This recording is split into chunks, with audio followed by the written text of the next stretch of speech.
ಶ್ರೀ ಗುರು ರಾಘವೇಂದ್ರಾಯ ನಮಃ. ನಿತ್ಯಂ ಅಮ್ಮ ಮಗಳು ಯೂಟ್ಯೂಬ್ ಚಾನಲ್ಗೆ ಸ್ವಾಗತ. ಯಾರೆಲ್ಲ ಈ ವಿಡಿಯೋಸ್ನ ನೋಡ್ತಿದ್ದೀರಾ ಅವ್ರಿಗೆಲ್ಲರಿಗೂ ನಾನು ನಮಸ್ಕಾರನ ತಿಳಿಸೋದಕ್ಕೆ ಇಷ್ಟಪಡ್ತೀನಿ. ಇವತ್ತಿನ ವಿಡಿಯೋದಲ್ಲಿ ನಾನು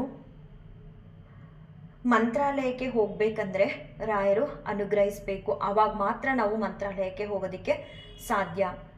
ನಾನು ಮತ್ತು ನನ್ನ ಕುಟುಂಬ ಇದುವರೆಗೂ ಮಂತ್ರಾಲಯಕ್ಕೆ ಹೋಗಿಲ್ಲ.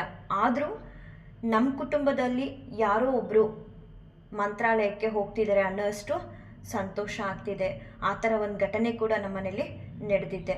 ಅದೇನು ಅನ್ನೋದನ್ನು ತಿಳಿಸ್ತೀನಿ. ಹಾಗೆ ಒಬ್ಬರು ಕಮೆಂಟ್ ಮೂಲಕ ನನ್ನ ಜೀವನ ತುಂಬ ಕಷ್ಟದಲ್ಲಿದೆ, ತುಂಬ ಸಾಲಗಳಿದೆ, ಪರಿಹಾರನ ಹೇಳಿ, ರಾಯರ ಹತ್ರ ಪ್ರಾರ್ಥನೆ ಮಾಡಿಕೊಡಿ ಅಂತ ಕಮೆಂಟ್ ಮೂಲಕ ಕೇಳ್ಕೊಂಡಿದ್ದೀರಾ. ಖಂಡಿತವಾಗ್ಲೂ ನಾನು ನಿಮಗೆ ಉತ್ತರನ ತಿಳಿಸೋ ಪ್ರಯತ್ನ ಈ ವಿಡಿಯೋದಲ್ಲಿ ಮಾಡ್ತೀನಿ. ನಾನು 1.5 ವರ್ಷದಿಂದ ರಾಯರಿಗೆ ಪೂಜೆ ಅಭಿಷೇಕ ಮಾಡ್ತಾ ಮನೇಲಿ ಅವರ ಆಶೀರ್ವಾದ ಪ್ರತಿನಿತ್ಯ ಪಡ್ಕೊಂಡು ಇದ್ದೀನಿ. ಆದರೂ ನಾನು ಇನ್ನು ಮಂತ್ರಾಲಯಕ್ಕೆ ನಾನಾಗಲಿ ನನ್ನ ಕುಟುಂಬದವರಾಗಲಿ ಹೋಗೋದಕ್ಕೆ ಆಗಿಲ್ಲ. ಆದರೆ ನಮ್ಮನೆಗೆ ನನಗೆ ಸಹಾಯ ಮಾಡೋದಕ್ಕೆ ಅಂತ ಒಂದು ಹುಡುಗಿ ಬರ್ತಾಳೆ ಪಾತ್ರೆ ತೊಳ್ಕೊಡೋದಕ್ಕೆ. ಅವಳ ಹೆಸರು ಸರೋಜಾ ಅಂತ ಹೇಳಿ. ಆ ಹುಡುಗಿ ಈ ಸೋಮವಾರ ಮಂತ್ರಾಲಯಕ್ಕೆ ಹೋಗ್ತಿದ್ದಾಳೆ. ಹೇಗೆ ಅನ್ನೋದನ್ನು ಹೇಳ್ತೀನಿ.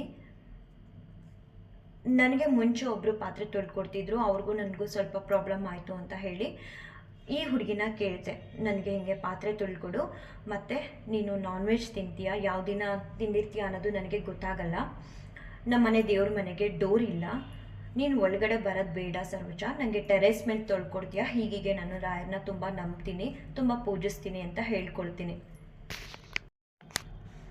ಆ ಹುಡುಗಿ ಆಯಿತು ಅಕ್ಕ ನಾನು ತೊಳ್ಕೊಡ್ತೀನಿ ಅಂತ ಹೇಳಿ ಪಾತ್ರೆ ತೊಳ್ಕೊಡ್ತಿರ್ತಾಳೆ. ಏಪ್ರಿಲ್ ಮೇಲಂತೂ ತುಂಬ ರಣ ಬಿಸಿಲಿರುತ್ತೆ. ಆದರೂ ಅವಳು ಒಂದು ದಿನ ಕೂಡ ಮಿಸ್ ಮಾಡದೆ ಬಂದು ನನಗೆ ಪಾತ್ರೆ ತೊಳ್ಕೊಟ್ಟು ಹೋಗ್ತಿರ್ತಾಳೆ. ನಾನು ಗುರುವಾರ ಮನೆಯಲ್ಲಿ ಪೂಜೆ ಮಾಡಿದ ದಿನ ಮನೆಗೆ ಯಾರೇ ಬಂದ್ರೂ ಅವ್ರಿಗೆ ರಾಯರಿಗೆ ಅಭಿಷೇಕ ಮಾಡಿರೋಂತಹ ಪ್ರಸಾದ ಮತ್ತು ಅವ್ರಿಗೆ ನೈವೇದ್ಯಕ್ಕೆ ಇಟ್ಟಿರೋಂತಹ ಪ್ರಸಾದ ಎರಡನ್ನೂ ಕೊಡ್ತೀನಿ. ಹಾಗೆ ಸರೋಜನ್ ಕೂಡ ಪ್ರತಿ ಗುರುವಾರ ಒಂದು ಗ್ಲಾಸ್ಗೆ ರಾಯರಿಗೆ ಅಭಿಷೇಕ ಮಾಡಿರೋಂಥದ್ದು ಮತ್ತು ರಾಯರಿಗೆ ನೈವೇದ್ಯ ಮಾಡಿರೋಂಥ ರವೆ ಉಂಡೆನ ಕೊಡ್ತಿದ್ದೆ. ಅವಳು ಅಭಿಷೇಕದ ಪ್ರಸಾದನ ಕುಡಿದು ರವೆ ಉಂಡೆನ ಮನೆಗೆ ತೊಗೊಂಡು ಹೋಗ್ತಿದ್ಲು. ಅವಳು ಕೂಡ ನನ್ನ ವಿಡಿಯೋಸ್ನೆಲ್ಲ ನೋಡಿ, ಅಯ್ಯೋ ನೀವೆಷ್ಟು ಚೆನ್ನಾಗಿ ರಾಯರನ್ನ ಪೂಜೆ ಮಾಡ್ತೀರಾ, ಒಳ್ಳೇದು ಮಾಡಲಿ, ನಮಗೂ ರಾಯರ ಹತ್ರ ಕೇಳ್ಕೊಳ್ಳಿ ಅಂತ ಹೇಳ್ತಿದ್ಲು. ಒಂದು ದಿನ ನನಗೆ ರಾಯರಿಗೆ ನೈವೇದ್ಯಕ್ಕೆ ಅಂತ ಹಣ್ಣುಗಳಿಟ್ಟಿರ್ತೀನಿ. ಆ ಹಣ್ಣು ಮೇಲೆ ಒಂದೊಂದು ಬಿಡಿ ಹೂಗಳನ್ನ ನಾನು ಸುಮ್ಮನೆ ಡೆಕೋರೇಟ್ ಮಾಡಿಟ್ಟಿರ್ತೀನಿ ನನ್ನ ಮನಸ್ಸಿಗೆ ಇಷ್ಟ ಆಗೋ ರೀತಿ ಹಣ್ಣುಗಳ ಮೇಲೆ. ಅವಳು ಪಾತ್ರೆ ತೊಳೆದು ಬಂದಳು ಗುರುವಾರ. ನಾನು ಅದೇ ಟೈಮ್ಗೆ ಯಾವಾಗಲೂ ನಾನು ರಾಯರಿಗೆ ಬೆಳಗಿನ ಜಾವ ಪೂಜೆ ಮಾಡಿದಾಗ ಏನೆಲ್ಲ ನೈವೇದ್ಯಕ್ಕೆ ಇಟ್ಟಿರ್ತೀನಿ ಅದನ್ನು ಮಧ್ಯಾಹ್ನ ತೆಕ್ಕೊತೀನಿ. ನಾನು ಅದೆಲ್ಲ ತೆಗಿಯೋ ಸಮಯಕ್ಕೆ ಅವಳು ಅಕ್ಕ ಆಯಿತು ಅಂತ ಸ್ಟೆಪ್ಸ್ ಹತ್ರ ನಿಂತ್ಕೊಂಡು ಕೂಗಿದ್ಲು. ಆಗ ಯಾಕೋ ಏನೋ ನನಗೆ ಗೊತ್ತಿಲ್ಲ, ಆ ಹೂನ ಅವಳಿಗೆ ಕೊಡಬೇಕು ಅಂತ ಮನಸ್ಸಾಗತ್ತೆ.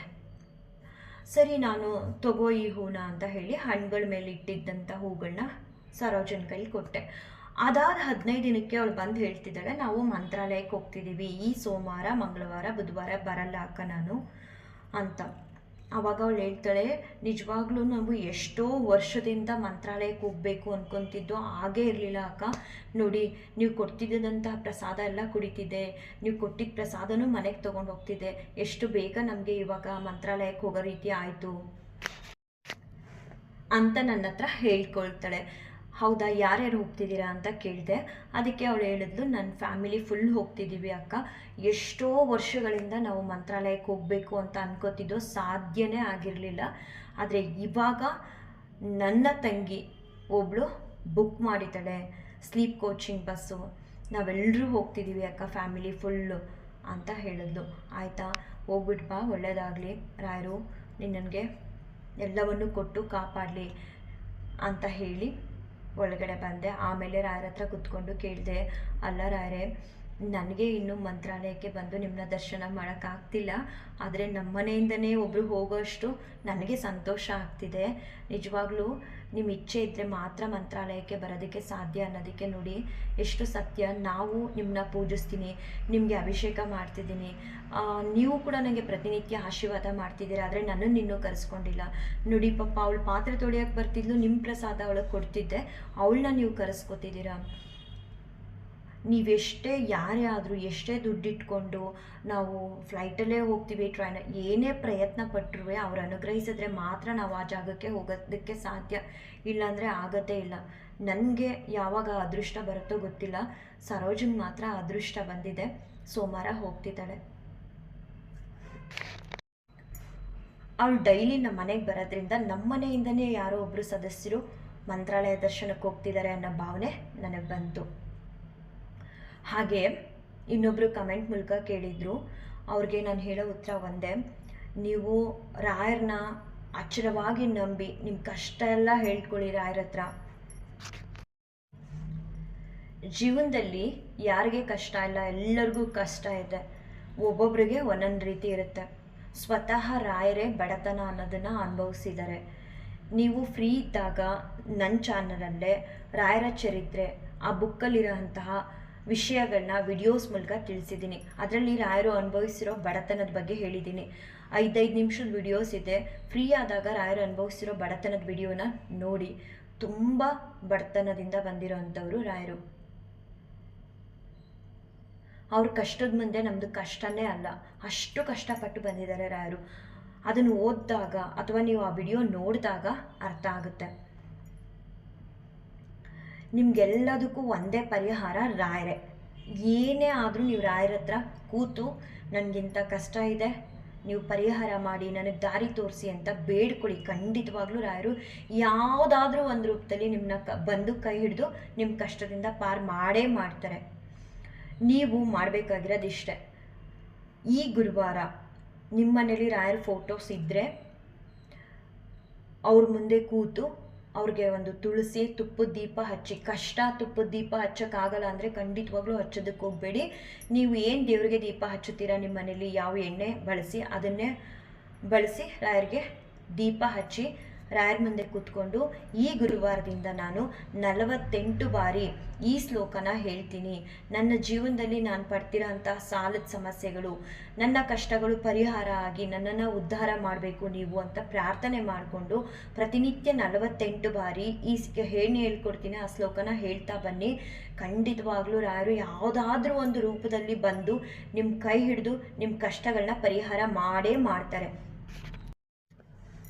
ರಾಯರ ಮೇಲೆ ನಂಬಿಕೆ ಇಟ್ಟು ನೀವು ಈ ಶ್ಲೋಕನ ಪ್ರತಿನಿತ್ಯ 48 ಬಾರಿ ಹೇಳ್ತಾ ಬರಬೇಕು. ಶ್ರಿತ ಜನ ದುರಿತಗ್ನಂ ಭಕ್ತವರ್ಗಸ್ಯ ನಿಘ್ನಂ ಸುರತರು ಸಮರೂಪಂ ಸರ್ವ ಸಾಮ್ರಾಜ್ಯ ಭೂಪಂ ಭಜಕ ಜನಶರಣ್ಯಂ ನೌಮಿ ಕಾರುಣ್ಯಪೂರ್ಣಂ ಕುರುಣ ಪರಿಹಾರಂ ತಾತಮೇ ರಾಘವೇಂದ್ರ. ಈ ಶ್ಲೋಕನ ಹೇಳಿ ರಾಯರ ಮುಂದೆ ಕೂತು ನಿಮ್ಮ ಕಷ್ಟಗಳನ್ನ ಹೇಳ್ಕೊಂಡು ಬೇಡ್ಕೊಳ್ಳಿ, ನನಗೆ ಸಹಾಯ ಮಾಡಿ, ನೀವಲ್ಲದೆ ಇನ್ಯಾರು ನನಗೆ ದಾರಿ ತೋರಿಸೋದಕ್ಕೆ ಇರೋದು, ನೀವು ಮಾತ್ರ ನನಗೆ ಸಹಾಯ ಮಾಡಬೇಕು ಅಂತ ಹೇಳಿ ಪ್ರತಿನಿತ್ಯ ಸ್ನಾನ ಮಾಡಿ ಬಂದು ಈ ಶ್ಲೋಕನ ರಾಯರ ಮುಂದೆ ಕೂತು ಹೇಳ್ತಾ ಬನ್ನಿ. ಖಂಡಿತವಾಗ್ಲೂ ರಾಯರು ಯಾವುದಾದ್ರೂ ಒಂದು ರೂಪದಲ್ಲಿ ಬಂದು ನಿಮ್ಮ ಕಷ್ಟನ ಪರಿಹಾರ ಮಾಡ್ತಾರೆ. ಇದಂತೂ ಸತ್ಯ. ಸ್ವಲ್ಪ ನಿಧಾನ ಆದರೂ ಸರಿ ರಾಯರು ಬಂದು ನಿಮ್ಮ ಕಷ್ಟನ ಪರಿಹಾರ ಮಾಡೇ ಮಾಡ್ತಾರೆ. ರಾಯರು ಇದ್ದಾರೆ. ರಾಯರು ಎಲ್ಲರಿಗೂ ಒಳ್ಳೇದು ಮಾಡಲಿ, ರಾಯರು ಎಲ್ಲರನ್ನೂ ಕಾಪಾಡಲಿ. ಶ್ರೀಕೃಷ್ಣಾರ್ಪಣಮಸ್ತು, ಶ್ರೀಕೃಷ್ಣಾರ್ಪಣಮಸ್ತು, ಶ್ರೀಕೃಷ್ಣಾರ್ಪಣಮಸ್ತು.